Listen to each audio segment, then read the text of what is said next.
Yet even broader growing awareness of the threat, when the Select Committee has raised concerns over malign PRC companies, all too often the first thing we hear is, where is the smoking gun?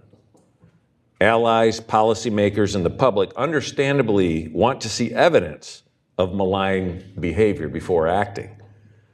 Looking for a smoking gun, though, is the wrong way to think about the China-related risk.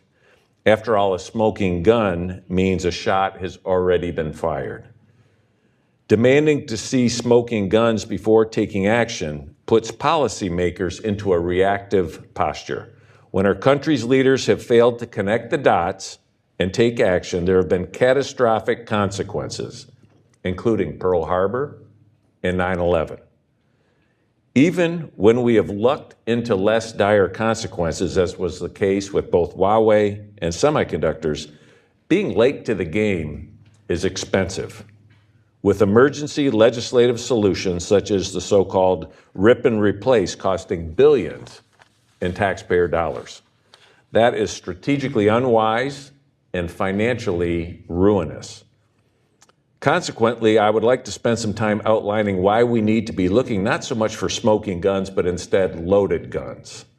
Chinese companies that, because of the technology they provide or the supply chains they impact, pose an unacceptable risk to our country's security.